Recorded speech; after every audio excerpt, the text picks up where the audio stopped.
ಈ ವಿಡಿಯೋದಲ್ಲಿ ನಾವು ಏಪ್ರಿಲ್ ತಿಂಗಳಲ್ಲಿ ಮಾರಾಟವಾದಂತ ಟಾಪ್ 10 ಎಲೆಕ್ಟ್ರಿಕ್ ಸ್ಕೂಟರ್ಗಳ ಬಗ್ಗೆ ನೋಡೋಣ ಬನ್ನಿ ಸ್ನೇಹಿತರೆ. ಹೋದ ತಿಂಗಳು ಅಂದ್ರೆ ಮಾರ್ಚ್ ತಿಂಗಳಲ್ಲಿ ಒಟ್ಟು 1,90,000 ಎಲೆಕ್ಟ್ರಿಕ್ ಸ್ಕೂಟರ್ಗಳು ಮಾರಾಟ ಆಗಿತ್ತು. ಈ ತಿಂಗಳು ಅಂದ್ರೆ ಏಪ್ರಿಲ್ ಅಲ್ಲಿ 1,48,000 ಎಲೆಕ್ಟ್ರಿಕ್ ಸ್ಕೂಟರ್ಗಳು ಮಾರಾಟ ಆಗಿದೆ. ಹೋದ ತಿಂಗಳಿಗಿಂತನೂ ಈ ತಿಂಗಳು 40,000 ಎಲೆಕ್ಟ್ರಿಕ್ ಸ್ಕೂಟರ್ಗಳು ಕಮ್ಮಿ ಮಾರಾಟ ಆಗಿದೆ. ಕಾರಣ ಏನಪ್ಪಾ ಅಂದ್ರೆ ಹೋದ ತಿಂಗಳು ಕೆಲವು ಕಂಪನಿಗಳು ಆಫರ್ ಕೊಟ್ಟಿದ್ರು, ಆ ಕಾರಣದಿಂದ ಎಲೆಕ್ಟ್ರಿಕ್ ಸ್ಕೂಟರ್ಗಳು ಜಾಸ್ತಿ ಮಾರಾಟ ಆಗಿತ್ತು. ಅಷ್ಟೇ ಅಲ್ಲದೆ ಹೋದ ತಿಂಗಳು ಒಂದು ಪ್ಯಾನಿಕ್ ಇತ್ತು, ಎಲ್ಲಿ ಪೆಟ್ರೋಲ್ ಸಿಗುತ್ತೋ ಇಲ್ವೋ ಅನ್ನೋ ರೀತಿಲಿ ಪ್ಯಾನಿಕ್ ಇದ್ದಿದ್ರಿಂದ ಮಾರ್ಚ್ ತಿಂಗಳಲ್ಲಿ ಜಾಸ್ತಿ ಎಲೆಕ್ಟ್ರಿಕ್ ಸ್ಕೂಟರ್ಗಳು ಮಾರಾಟ ಆಯಿತು. ಈ ತಿಂಗಳು ಅಂದ್ರೆ ಏಪ್ರಿಲ್ ತಿಂಗಳಲ್ಲಿ ಏನು ಆ ಥರ ಸಮಸ್ಯೆ ಆಗಿಲ್ಲದೆ ಇರೋದ್ರಿಂದ ಕಮ್ಮಿ ಮಾರಾಟ ಆಗಿದೆ. ಅದೇ ನೀವೇನಾದ್ರೂ ಫೆಬ್ರವರಿ ತಿಂಗಳಲ್ಲಿ ನೋಡೋದಾದ್ರೆ ಕೇವಲ 1,10,000 ಮಾರಾಟ ಆಗಿತ್ತು. ಈಗ ಏಪ್ರಿಲ್ ತಿಂಗಳಲ್ಲಿ 1,48,000 ಮಾರಾಟ ಆಗಿದೆ. ಅಂದ್ರೆ ನೀವು ಫೆಬ್ರವರಿಗಿಂತನೂ ಏಪ್ರಿಲ್ನಲ್ಲಿ ಹತ್ತತ್ರ 38,000 ಎಲೆಕ್ಟ್ರಿಕ್ ಸ್ಕೂಟರ್ಗಳು ಜಾಸ್ತಿ ಮಾರಾಟ ಆಗಿದೆ. ಸೊ ಪರವಾಗಿಲ್ಲ, ಮಾರಾಟ ಏನು ಇವತ್ತು ಎಲೆಕ್ಟ್ರಿಕ್ ಸ್ಕೂಟರ್ ಮಾರಾಟ ಆಗ್ತಾ ಇದೆ, ಪರವಾಗಿಲ್ಲ, ಚೆನ್ನಾಗೇ ಮಾರಾಟ ಆಗ್ತಾ ಇದೆ. ಈಗ ಟಾಪ್ 10 ಎಲೆಕ್ಟ್ರಿಕ್ ಸ್ಕೂಟರ್ ಅಲ್ಲಿ 10ನೇ ಸ್ಥಾನದಲ್ಲಿರುವಂತ ಕಂಪ್ನಿ ಬಂದು ಬೌನ್ಸ್ ಕಂಪ್ನಿ. ಬೌನ್ಸ್ ಕಂಪ್ನಿಯವರು ಏಪ್ರಿಲ್ ಅಲ್ಲಿ 1,077 ಎಲೆಕ್ಟ್ರಿಕ್ ಸ್ಕೂಟರ್ಗಳನ್ನ ಮಾರಾಟ ಮಾಡಿದ್ದಾರೆ. ಇವರ ಮಾರ್ಕೆಟ್ ಶೇರ್ ಬಂದು 0.7% ಇದೆ. ಬೌನ್ಸ್ ಗಾಡಿಗಳನ್ನ ಕಸ್ಟಮರ್ಗಳು ತಗೋತಾ ಇಲ್ಲ. ಬೌನ್ಸ್ ಕಂಪ್ನಿಯವರು ಏನ್ ಮಾಡ್ತಾ ಇದಾರೆ, ಅವ್ರ ಗಾಡಿಗಳನ್ನ ತಿಂಗಳು ಬಾಡಿಗೆ ಲೆಕ್ಕದಲ್ಲಿ ಡೆಲಿವರಿ ಬಾಯ್ಸ್ ಗಳಿಗೆ ಕೊಡ್ತಾ ಇದಾರೆ. ಅವ್ರಗಳಿಗೆ ಕೊಡಕ್ಕೋಸ್ಕರ ಈ 1,077 ಗಾಡಿಗಳನ್ನ ರಿಜಿಸ್ಟ್ರೇಷನ್ ಮಾಡಿಸಿದ್ದಾರೆ ಅನ್ನೋದು ನನ್ನ ಒಂದು ಅನಿಸಿಕೆ. ಹೆಚ್ಚು ಕಮ್ಮಿ ಈಗಾಗಲೇ 90% ಅಷ್ಟು ಶೋರೂಮ್ ಗಳೆಲ್ಲ ಮುಚ್ಚೋಗಿದೆ. ನಿಮ್ಮೂರಲ್ಲೂ ಏನಾದ್ರೂ ಬೌನ್ಸ್ ಶೋರೂಮ್ ಇದೆಯಾ ಇಲ್ವಾ ಅನ್ನೋದನ್ನ ದಯವಿಟ್ಟು ಕಮೆಂಟ್ ಮಾಡಿ ತಿಳಿಸಿ. 9ನೇ ಸ್ಥಾನದಲ್ಲಿರುವಂತಹ ಕಂಪನಿ ಬಂದು ಸಿಂಪಲ್ ಎನರ್ಜಿ ಅವರು ಏಪ್ರಿಲ್ ತಿಂಗಳಲ್ಲಿ ಒಟ್ಟು 1,188 ಎಲೆಕ್ಟ್ರಿಕ್ ಸ್ಕೂಟರ್ಗಳನ್ನ ಮಾರಾಟ ಮಾಡಿದ್ದಾರೆ. ಇವರ ಮಾರ್ಕೆಟ್ ಶೇರ್ ಬಂದು 0.8% ಇದೆ. ಸಿಂಪಲ್ ಎನರ್ಜಿ ಅವರು ಇತ್ತೀಚೆಗೆ 400 ಕಿಲೋಮೀಟರ್ ರೇಂಜ್ ಸಿಗುವಂತ ಒಂದು ಹೊಸ ಎಲೆಕ್ಟ್ರಿಕ್ ಸ್ಕೂಟರ್ ಕೂಡ ಲಾಂಚ್ ಮಾಡಿದ್ದಾರೆ. ಆದ್ರೆ ಸಮಸ್ಯೆ ಏನಪ್ಪಾ ಅಂದ್ರೆ ಸಿಂಪಲ್ ಎನರ್ಜಿ ಅವರು ಸ್ಟಾರ್ಟಿಂಗ್ ಬಂದಾಗ ಅಂದ್ರೆ 2021-22ರಲ್ಲಿ ಬಂದಾಗ ಸ್ವಲ್ಪ ಮಟ್ಟಿಗೆ ಕಾಂಟ್ರವರ್ಷಿಯಲ್ ಆಗಿತ್ತು.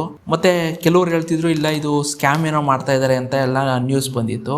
ಆ ಕಾರಣದಿಂದ ಅದು 2021ರಿಂದ 24 ತನಕ ಆ ಗಾಡಿ ಲಾಂಚ್ ಆಗಲಿಲ್ಲ. 24 ಆದ್ಮೇಲೆ ಅದು ಗಾಡಿ ಲಾಂಚ್ ಮಾಡಿದ್ದು ಸಿಂಪಲ್ ಎನರ್ಜಿ ಅವರು. ಈ ಬಗ್ಗೆ ನನಗೆ ಪ್ರಾಬ್ಲಮ್ ಇರೋದ್ರಿಂದ ನಾನು ಈ ಗಾಡಿನ ಜಾಸ್ತಿ ರೆಕಮೆಂಡ್ ಮಾಡಕ್ ಹೋಗಲ್ಲ. ನಿಮ್ಗೆ ಈ ಗಾಡಿ ಹೇಗಿದೆ, ಈಗಾಗಲೇ ನೀವು ಸಿಂಪಲ್ ಎನರ್ಜಿ ಗಾಡಿ ಯೂಸ್ ಮಾಡ್ತಾ ಇದ್ರೆ ಹೇಗಿದೆ ಅಂತ ಹೇಳಿ ದಯವಿಟ್ಟು ಕಮೆಂಟ್ ಮಾಡಿ ತಿಳಿಸಿ. 8ನೇ ಸ್ಥಾನದಲ್ಲಿರುವಂಥ ಕಂಪ್ನಿ ಬಂದು ಬಿಗಾಸ್ ಕಂಪ್ನಿಯವರು ಏಪ್ರಿಲ್ ತಿಂಗಳಲ್ಲಿ 3,060 ಎಲೆಕ್ಟ್ರಿಕ್ ಸ್ಕೂಟರ್ಗಳನ್ನ ಮಾರಾಟ ಮಾಡಿದ್ದಾರೆ. ಇವರ ಮಾರ್ಕೆಟ್ ಶೇರ್ ಬಂದು 2% ಇದೆ. ಆವರೇಜ್ ಆಗಿ ತಿಂಗಳಿಗೊಂದು 3,000 to 4,000 ಗಾಡಿಗಳನ್ನ ಆವರೇಜ್ ಆಗಿ ಪ್ರತಿ ತಿಂಗಳು ಮಾರಾಟ ಮಾಡ್ತಾ ಇದ್ದಾರೆ. ಪರವಾಗಿಲ್ಲ ಅನ್ನೋಗೆ ಮಾರಾಟ ಆಗ್ತಾ ಇದೆ. ಆದ್ರೆ ಸಮಸ್ಯೆ ಏನಪ್ಪಾ ಅಂದ್ರೆ ಈ ಶೋರೂಮ್ಗಳು ಇರುತ್ತಾ ಇಲ್ವಾ ಅನ್ನೋದು. ಯಾಕಂದ್ರೆ ಕೆಲವು ಸಲ ಏನಾಗ್ಬಿಡುತ್ತೆ, ಶೋರೂಮ್ ಓನರ್ಗಳು ಲಾಸ್ ಮಾಡಿಕೊಂಡು ತುಂಬಾ ಶೋರೂಮ್ಗಳನ್ನ ಮುಚ್ಚಿರುವಂತ ನಿದರ್ಶನಗಳು ಇದೆ. ಬೆಂಗಳೂರಲ್ಲೇ ನಾನು 1-2 ಶೋರೂಮ್ಗಳು ಈಗಾಗಲೇ ಮುಚ್ಚೋಗಿದೆಯಂತೆ. ಆದ್ರಿಂದ ನಾನು ಹೇಳೋದು, ಇಂಥ ಕಂಪ್ನಿ ಗಾಡಿಗಳು ತಗೋಬೇಕಾದ್ರೆ ಗಾಡಿಗಿಂತನೂ ಶೋರೂಮ್ ನೋಡಿ. ಯಾಕಂದ್ರೆ ಶೋರೂಮ್ ಅಲ್ಲಿ ತಿಂಗಳಿಗೊಂದು ಮಿನಿಮಮ್ ಒಂದು 10 ಗಾಡಿ ಆದ್ರೂ ಸೇಲ್ ಆಗ್ತಾ ಇದ್ರೆ ಅಂತ ಶೋರೂಮ್ ಅಲ್ಲಿ ನೀವು ಈ ಗಾಡಿ ತಗೋಬಹುದು. ಇಲ್ಲ ಕಮ್ಮಿ ಸೇಲ್ ಆಗ್ತಾ ಇದೆ ಈ ಶೋರೂಮ್ ಅಲ್ಲಿ ಅಂದ್ರೆ ಕಂಪ್ನಿ ಚೆನ್ನಾಗಿರ್ಬೋದು, ನಾಳೆ ದಿವಸ ಶೋರೂಮ್ ಓನರ್ ಲಾಸ್ ಮಾಡ್ಕೊಂಡು ಶೋರೂಮ್ ಮುಚ್ಚಿಬಿಟ್ರೆ ನಿಮ್ಗೆ ಸರಿಯಾಗಿ ಸರ್ವಿಸ್ ಸಿಗಲ್ಲ. ಅದಕ್ಕೆ ಒಂದ್ ಸ್ವಲ್ಪ ಮಟ್ಟಿಗೆ ಎಚ್ಚರ ವಹಿಸಿ ಇಂಥ ಗಾಡಿ ತಗೋಬೇಕಾರೆ. ಮುಂದಕ್ಕೆ 7ನೇ ಸ್ಥಾನದಲ್ಲಿರುವಂಥ ಕಂಪ್ನಿ ಬಂದು ರಿವರ್ ಮೊಬಿಲಿಟಿ ಅವರು ಏಪ್ರಿಲ್ ತಿಂಗಳಲ್ಲಿ 3,200 ಎಲೆಕ್ಟ್ರಿಕ್ ಸ್ಕೂಟರ್ಗಳನ್ನ ಮಾರಾಟ ಮಾಡಿದ್ದಾರೆ. ಇವರ ಮಾರ್ಕೆಟ್ ಶೇರ್ ಬಂದು 2.1% ಇದೆ. ರಿವರ್ ಇಂಡಿ ಗಾಡಿ ಸಖತ್ತಾಗಿದೆ, ತಗೋಬಹುದು. ಆದ್ರೆ ಸಮಸ್ಯೆ ಏನಪ್ಪಾ ಅಂದ್ರೆ ರೇಟ್ ಒಂದ್ ಸ್ವಲ್ಪ ಜಾಸ್ತಿ ಆಯ್ತು. ರಿವರ್ ಇಂಡಿ ಏನಾದ್ರು 1,30,000ದಿಂದ 1,40,000 ಏನಾದ್ರು ಈ ಗಾಡಿ ಸಿಕ್ತು ಅಂದ್ರೆ ನೀವು ಕಣ್ಣು ಮುಚ್ಕೊಂಡು ತಗೋಬಹುದು. ಆದ್ರೆ ಈಗ ಅದು 1,60,000ರಿಂದ 1,70,000 ರೂಪಾಯಿ ತನಕ ಇದೆ. ಅಷ್ಟೇ ಅಲ್ಲದೆ ರಿವರ್ ಮೊಬಿಲಿಟಿ ಅವರು ಹೇಳ್ತಾ ಇದಾರೆ, ನಾವು ಹೊಸ ಗಾಡಿ ಒಂದನ್ನು ಕೂಡ ಲಾಂಚ್ ಮಾಡ್ತೀವಿ ಅಂತ ಹೇಳ್ತಾ ಇದಾರೆ. ನೋಡೋಣ ಆ ಗಾಡಿ ಲಾಂಚ್ ಆದ್ಮೇಲೆ ಎಷ್ಟು ರೇಟ್ ಅಲ್ಲಿ ಲಾಂಚ್ ಆಗುತ್ತೆ ಅನ್ನೋದ್ರ ಮೇಲೆ ಆ ಗಾಡಿಯನ್ನು ತಗೋಬೇಕಾ ಬೇಡ ಅನ್ನೋದು ಡಿಸೈಡ್ ಆಗುತ್ತೆ. ಸದ್ಯಕ್ಕೆ ಸಮಸ್ಯೆ ಏನಿಲ್ಲ, ಯಾಕಂದ್ರೆ ಯಮಾ ಕಂಪ್ನಿಯವರು ರಿವರ್ ಮೊಬಿಲಿಟಿ ಇನ್ವೆಸ್ಟ್ಮೆಂಟ್ ಮಾಡಿರೋದ್ರಿಂದ ಅಂತ ಸಮಸ್ಯೆ ಏನಿಲ್ಲ. ಆದ್ರೆ ರೇಟ್ ಒಂದ್ ಸ್ವಲ್ಪ ಮಟ್ಟಿಗೆ ಜಾಸ್ತಿ ಆಯ್ತು. 6ನೇ ಸ್ಥಾನದಲ್ಲಿರುವಂತ ಕಂಪನಿ ಬಂದು ಗ್ರೀವ್ಸ್ ಆಂಪಿಯರ್ ಅವರು ಏಪ್ರಿಲ್ ತಿಂಗಳಲ್ಲಿ 6,880 ಎಲೆಕ್ಟ್ರಿಕ್ ಸ್ಕೂಟರ್ಗಳನ್ನ ಮಾರಾಟ ಮಾಡಿದ್ದಾರೆ. ಇವರ ಮಾರ್ಕೆಟ್ ಶೇರ್ ಬಂದು 4.6% ಇದೆ. ಗ್ರೀವ್ಸ್ ಆಂಪಿಯರ್ ಗಾಡಿಗಳು ಚೆನ್ನಾಗಿ ಓಡ್ತಾ ಇದೆ. ಅಷ್ಟೇ ಅಲ್ಲದೆ ಇತ್ತೀಚೆಗೆ ಅವ್ರು ಹೇಳಿದ್ರು ನಾವು ಕೂಡ IPO ಮೂಲಕ ಶೇರ್ ಮಾರ್ಕೆಟ್ ಬರ್ತೀವಿ ಅಂತ ಹೇಳಿ. ಅಂದ್ರೆ ನನ್ನ ಪ್ರಕಾರ ಇನ್ನೊಂದು 3-4 ತಿಂಗಳಲ್ಲಿ ಅವರು ಕೂಡ IPO ಮುಖಾಂತರ ಶೇರ್ ಮಾರ್ಕೆಟ್ ಬರ್ಬೋದು. ಗ್ರೀವ್ಸ್ ಆಂಪಿಯರ್ ಅವರು ಪ್ರತಿ ತಿಂಗಳು ಒಂದು ಮಿನಿಮಮ್ ಅಂದ್ರೆ ಒಂದು 5,000 ಗಾಡಿಗಳನ್ನ ಸೇಲ್ ಮಾಡ್ತಾ ಇದ್ದಾರೆ. ಆದ್ರೆ ಸಮಸ್ಯೆ ಏನಪ್ಪಾ ಅಂದ್ರೆ ಅವರು 6ನೇ ಸ್ಥಾನದಲ್ಲಿ ಇದ್ದಾರೆ, 5ನೇ ಸ್ಥಾನ ಅಥವಾ 4ನೇ ಸ್ಥಾನಕ್ಕೆ ಬರ್ತಿಲ್ಲ. ಕಾರಣ ಏನಪ್ಪಾ ಅಂದ್ರೆ 5ನೇದು 4ನೇ ಸ್ಥಾನದಲ್ಲಿರುವಂತ ಕಂಪನಿಗಳು ಯಾವುದು, ಓಲಾ ಮತ್ತೆ ಹೀರೋವಿಡಾ. ಯಾಕೆ ಈ ಕಂಪ್ನಿಗಳು 5 ಮತ್ತೆ 4ನೇ ಸ್ಥಾನದಲ್ಲಿದೆ ಅಂದ್ರೆ ಮುಖ್ಯವಾದ ಕಾರಣ ಫಾಸ್ಟ್ ಚಾರ್ಜಿಂಗ್. ಓಲಾದಲ್ಲೂ ಫಾಸ್ಟ್ ಚಾರ್ಜಿಂಗ್ ಕೊಟ್ಟಿದ್ದಾರೆ, ಹೀರೋವಿಡಾದಲ್ಲೂ ಫಾಸ್ಟ್ ಚಾರ್ಜಿಂಗ್ ಕೊಟ್ಟಿದ್ದಾರೆ. ಬಟ್ ಗ್ರೀವ್ಸ್ ಆಂಪಿಯರ್ ಕಂಪ್ನಿ ಗಾಡಿಗಳಲ್ಲಿ ಫಾಸ್ಟ್ ಚಾರ್ಜಿಂಗ್ ಇಲ್ಲ. ಯಾವಾಗ ಗ್ರೀವ್ಸ್ ಆಂಪಿಯರ್ ಅವರು ಫಾಸ್ಟ್ ಚಾರ್ಜಿಂಗ್ ಕೊಡ್ತಾರೆ, ಅವರು ಕೂಡ ತಕ್ಷಣ ಇವೆರಡೂ ಕಂಪ್ನಿಗಳನ್ನ ಓವರ್ಟೇಕ್ ಮಾಡಿ ಅವ್ರು 4ನೇ ಪ್ಲೇಸ್ಗೆ ಹೋಗಿ ಬರ್ಬೋದು. ಒಂಚೂರು ಟ್ರೈ ಮಾಡಿದ್ರೆ ಅವರು 3ನೇ ಪ್ಲೇಸ್ಗೆ ಹೋಗೋ ಸಾಧ್ಯತೆಗಳಿದೆ. ಬಟ್ ಫಾಸ್ಟ್ ಚಾರ್ಜಿಂಗ್ ಕೊಡಬೇಕು. ಇವರು ಸದ್ಯಕ್ಕೆ ಗ್ರೀವ್ಸ್ ಆಂಪಿಯರ್ ಅವರು ಫಾಸ್ಟ್ ಚಾರ್ಜಿಂಗ್ ಕೊಡ್ತಿಲ್ಲ. ನೋಡೋಣ ಇವರು ಯಾವಾಗ ಫಾಸ್ಟ್ ಚಾರ್ಜಿಂಗ್ ಕೊಡ್ತಾರೆ ಅನ್ನೋದು ಮುಂದಿನ ದಿವಸಗಳಲ್ಲಿ ಗೊತ್ತಾಗುತ್ತೆ. ಮುಂದಕ್ಕೆ 5ನೇ ಸ್ಥಾನದಲ್ಲಿರುವಂತಹ ಕಂಪ್ನಿ ಬಂದು ಓಲಾ ಕಂಪ್ನಿ. ಓಲಾ ಕಂಪ್ನಿಯವರು ಏಪ್ರಿಲ್ ತಿಂಗಳಲ್ಲಿ ಒಟ್ಟು 12,100 ಎಲೆಕ್ಟ್ರಿಕ್ ಸ್ಕೂಟರ್ಗಳನ್ನ ಮಾರಾಟ ಮಾಡಿದ್ದಾರೆ. ಇವರ ಮಾರ್ಕೆಟ್ ಶೇರ್ ಬಂದು 8% ಇದೆ. ಓಲಾ ಕಂಪ್ನಿ ಗಾಡಿಗಳು ತಗೋಬಿಡಿ ಅಂತ ನಾವು ಹೇಳ್ತಾ ಇದೀವಿ, ತುಂಬಾ ಜನ ಹೇಳ್ತಾ ಇದ್ದಾರೆ. ಆದ್ರೂ ಕೂಡ ಕೆಲವು ಜನ ಓಲಾ ಗಾಡಿಗಳನ್ನ ತಗೋತಾ ಇದ್ದಾರೆ. ಅದೇನವ್ರಿಗೆ ಗೊತ್ತಾಗ್ತಿಲ್ವಾ ಓಲಾದಲ್ಲಿ ಏನೇನ್ ಸಮಸ್ಯೆ ಇದೆ ಅನ್ನೋದು, ಅದು ಸುಮ್ಮನೆ ಕುರುಡಾಗಿ ತಗೋತಾವ್ರ, ನನಗಂತೂ ಅರ್ಥ ಆಗ್ತಿಲ್ಲ. ಸದ್ಯದ ಮಟ್ಟಿಗಂತೂ ಓಲಾದಲ್ಲಿ ತುಂಬಾ ಸಮಸ್ಯೆ ಇದೆ, ಮುಖ್ಯವಾಗಿ ಸರ್ವೀಸು. ನಮಗೆ ಗೊತ್ತಿರಂಗೆ ಕೆಲವರು ನಾವು ಈಗಾಗಲೇ ವಿಚಾರಿಸಂತ ಒಂದು 5-6 ಜನ ಕಸ್ಟಮರ್ ಹೇಳೋದು, ಆಲ್ರೆಡಿ ಬೆಂಗಳೂರಲ್ಲಿ 1/2ಕ್ಕೂ ಹೆಚ್ಚು ಶೋರೂಮ್ಗಳು ಸರ್ವಿಸ್ ಸೆಂಟರ್ಗಳನ್ನ ಮುಚ್ಚಿಬಿಟ್ಟಿದ್ದಾರೆ ಅಂತ ತುಂಬ ಜನ ಹೇಳ್ತಾ ಇದ್ದಾರೆ. ಆದರೂ ಕೂಡ ಜನ ತಗೋತಾ ಇದ್ದಾರೆ. ಏನೋಪ್ಪ, ಜನ ಮರಳೋ ಜಾತ್ರೆ ಮರಳೋ, ತಗೊಳ್ಳೋರು ತಗೋತಾವ್ರೆ, ಅನುಭವಿಸೋರು ಅನುಭವಿಸ್ತವ್ರೆ. 4ನೇ ಸ್ಥಾನದಲ್ಲಿರುವಂಥ ಕಂಪ್ನಿ ಬಂದು ಹೀರೋವಿಡಾ. ಹೀರೋವಿಡಾ ಕಂಪ್ನಿಯವರು ಏಪ್ರಿಲ್ ತಿಂಗಳಲ್ಲಿ ಒಟ್ಟು 15,200 ಎಲೆಕ್ಟ್ರಿಕ್ ಸ್ಕೂಟರ್ಗಳನ್ನ ಮಾರಾಟ ಮಾಡಿದ್ದಾರೆ. ಇವರ ಮಾರ್ಕೆಟ್ ಶೇರ್ ಬಂದು 10% ಇದೆ. ಹೀರೋವಿಡಾ ಗಾಡಿಗಳಿಗೂ ಮತ್ತೆ ಓಲಾ ಗಾಡಿಗೂ ಬರೀ 3,000 ಡಿಫ್ರೆನ್ಸ್ ಇರೋದು. ಓಲಾ ಅವರು 12,000 ಗಾಡಿ ಮಾರಿದ್ದಾರೆ, ಹೀರೋವಿಡಾದವರು 15,000 ಗಾಡಿ ಮಾರಿದ್ದಾರೆ. ಬರೀ 3,000 ಅಷ್ಟೇ ಡಿಫ್ರೆನ್ಸ್ ಇರೋದು. ನನ್ನ ಪ್ರಕಾರ ಓಲಾದವ್ರು ಏನಾದ್ರು ಇನ್ನೊಂದು ಚೂರು ಆಫರ್ ಏನಾದ್ರು ಕೊಟ್ಬಿಟ್ರೆ ಹೀರೋವಿಡಾದವ್ರು 5ನೇ ಸ್ಥಾನಕ್ಕೆ ಬರ್ತಾರೆ, ಓಲಾದವರು 4ನೇ ಸ್ಥಾನಕ್ಕೆ ಬಂದ್ಬಿಡ್ತಾರೆ ಮುಂದಿನ ತಿಂಗಳು. ಇನ್ನೊಂದು ವಿಷಯ ಏನಪ್ಪಾ ಅಂದ್ರೆ, ಹೀರೋವಿಡಾದವರು ಈ ತಿಂಗಳಿಂದ ನಾವು ಫಾಸ್ಟ್ ಚಾರ್ಜಿಂಗ್ ಗೆ ದುಡ್ಡು ಇಸ್ಕೋತೀವಿ, ಇನ್ಮೇಲಿಂದ ಫಾಸ್ಟ್ ಚಾರ್ಜಿಂಗ್ ಫ್ರೀ ಇರೋದಿಲ್ಲ ಅಂತ ಹೇಳ್ಬಿಟ್ಟು ಎಲ್ರಿಗೂ ಮೆಸೇಜ್ ಕಳಿಸ್ತಾ ಇದ್ದಾರೆ. ನೋಡೋಣ, ಅದ್ರ ಬಗ್ಗೆ ಇನ್ನೂ ಏನು ಅಪ್ಡೇಟ್ ಬಂದಿಲ್ಲ. ಹೋದ ತಿಂಗಳು ಈ ರೀತಿ ಮೆಸೇಜ್ ಬಂದಿತ್ತು, ಈ ತಿಂಗಳು ಇದುವರೆಗೆ ಯಾವುದೇ ರೀತಿ ಅಪ್ಡೇಟ್ ಬಂದಿಲ್ಲ. ಬಂದ್ಮೇಲೆ ನಾನು ಇದನ್ನ AV ನ್ಯೂಸ್ ಅಲ್ಲಿ ಹೇಳ್ತೀನಿ ಸ್ನೇಹಿತರೆ. ಇನ್ನು 3ನೇ ಸ್ಥಾನದಲ್ಲಿರುವಂಥ ಕಂಪ್ನಿ ಬಂದು ಏತರ್ ಕಂಪ್ನಿ. ಏತರ್ ಅವರು ಏಪ್ರಿಲ್ ತಿಂಗಳಲ್ಲಿ ಒಟ್ಟು 27,000 ಎಲೆಕ್ಟ್ರಿಕ್ ಸ್ಕೂಟರ್ಗಳನ್ನ ಮಾರಾಟ ಮಾಡಿದ್ದಾರೆ. ಇವರ ಮಾರ್ಕೆಟ್ ಶೇರ್ ಬಂದು 18% ಇದೆ. ಏತರ್ ಕಂಪ್ನಿ ಗಾಡಿಗಳು ಸೂಪರ್ ಆಗಿ ಸೇಲ್ ಆಗ್ತಾ ಇದೆ. ಅಷ್ಟೇ ಅಲ್ಲದೆ ಇನ್ನೊಂದು 2 ತಿಂಗಳಲ್ಲಿ ಬಜೆಟ್ ಫ್ರೆಂಡ್ಲಿ ಏತರ್ EL ಅನ್ನುವಂಥ ಒಂದು ಎಲೆಕ್ಟ್ರಿಕ್ ಸ್ಕೂಟರ್ನ ಲಾಂಚ್ ಮಾಡ್ತೀವಿ ಅಂತ ಹೇಳಿ ಕಂಪ್ನಿ ತಿಳಿಸಿದೆ.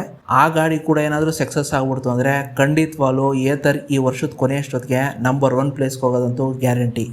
ಇನ್ನು 2ನೇ ಪ್ಲೇಸಲ್ಲಿರುವಂಥ ಕಂಪ್ನಿ ಬಂದು ಬಜಾಜ್ ಚೇತಕ್. ಬಜಾಜ್ ಚೇತಕ್ ಅವರು ಏಪ್ರಿಲ್ ತಿಂಗಳಲ್ಲಿ ಒಟ್ಟು 32,800 ಎಲೆಕ್ಟ್ರಿಕ್ ಸ್ಕೂಟರ್ಗಳನ್ನ ಮಾರಾಟ ಮಾಡಿದ್ದಾರೆ. ಇವರ ಮಾರ್ಕೆಟ್ ಶೇರ್ ಬಂದು 22% ಇದೆ.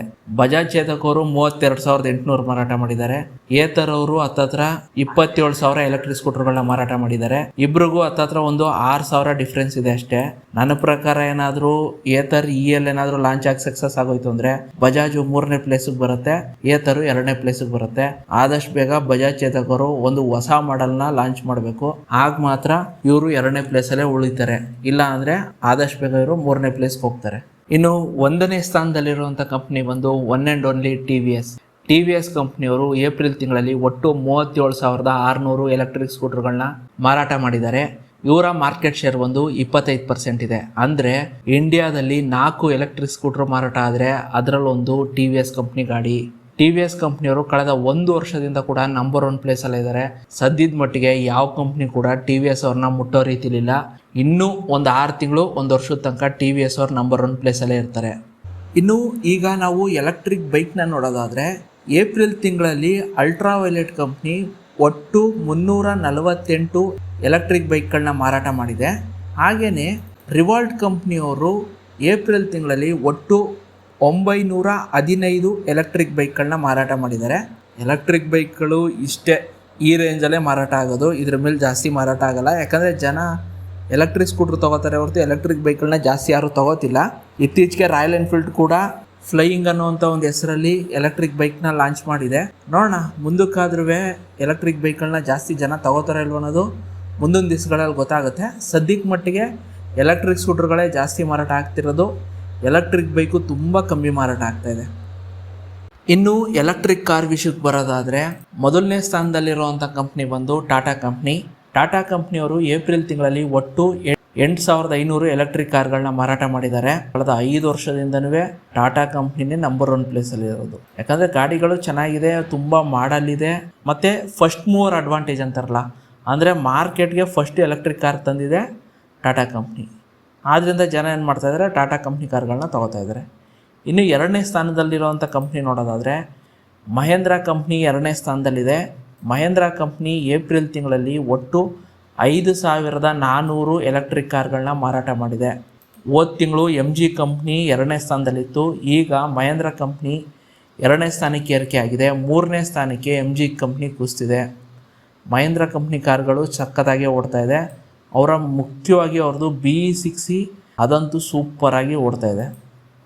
ಇನ್ನು ಮೂರನೇ ಸ್ಥಾನದಲ್ಲಿರುವಂಥ ಕಂಪ್ನಿ ಬಂದು JSW MG ಕಂಪ್ನಿ.